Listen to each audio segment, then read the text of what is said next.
I grew up in summers in Skinevus, New York, and winters in Brooklyn.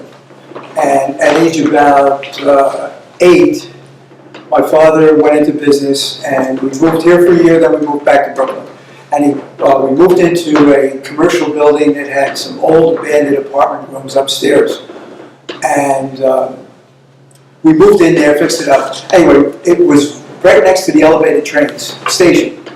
And my friend and I used to have a lot of these P-shirt fights. We're actually against the law right now. They don't sell them, but everybody had P-shirts, and we were shooting each other on the way to school and on the way home from school. And we got this really good idea about pulling the shade and the window down so it was only about this far away, and then we could shoot people in the legs as they walked up the stairs to the elevated train.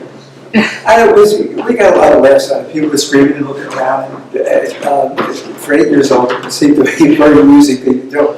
So one day we got this guy who immediately figured out what was going on, where it was coming from, and he charged back through the terminal, down the stairs, into my father's shop, and he was like ready to kill my father. So we got dragged downstairs, and the P-shirts were destroyed, and there were a lot of solemn oaths given about not letting this happen again. So that's scene one. The next one was 2 years later. We got into the habit of standing on the overpass on the Interborough Parkway and waiting for convertibles to go by and throwing things or some other items. And in the fall, we would get these itchy balls, the sycamore trees. You get the balls and you break them up. And one guy would be on the upstream side of the overpass, and every time a convertible would come by, we would try to get him. And they really couldn't do anything about it because it was a highway. The only thing they could do was stop on a highway and run up through the woods and get us. But one day a motorcycle cop was coming through, and Bobby says, "Very good," and we got him.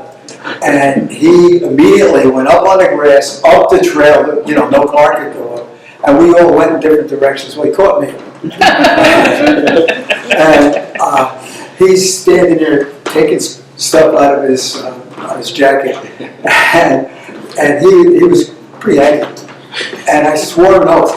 I started crying. It wasn't me. I was just walking across the bridge. I don't know those kids. I don't know anything about it. And I saw the tears were having a little bit of an effect, so I really brought that up. And he took my name and address, and he says, "I'm going to watch this bridge, and if this ever happens again, you're going to jail." And it was the last time I ever threw anything off a bridge. Because somehow I realized it could kill somebody. I mean, it was really kind of a dangerous distraction.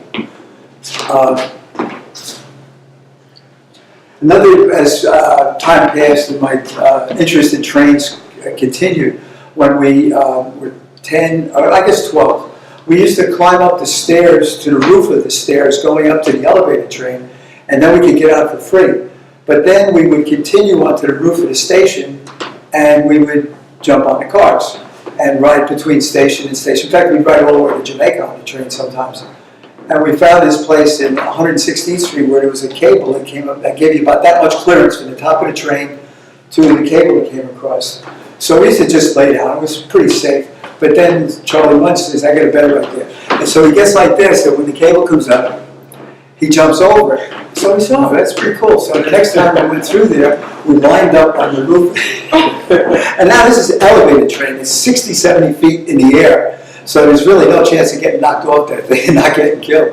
And we'd line up, and then we'd just jump, and the cable, and never any accidents. The worst thing we ever had riding on the trains was Mike White got hit with a tree branch one time, and he rolled almost a half a length of the car, but he didn't fall off. So.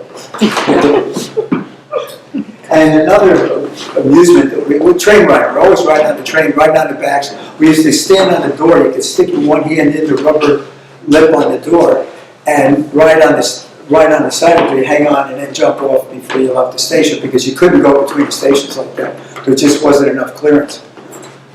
And we would try to. Last guy off was a chicken, So we had Mike White again. Went down the stairs. He couldn't stop when he jumped off the trains. Jumped off the side of the train. And one other train riding distraction, we used to go to the Screet Yellow. Coming up on yellow or green? Okay.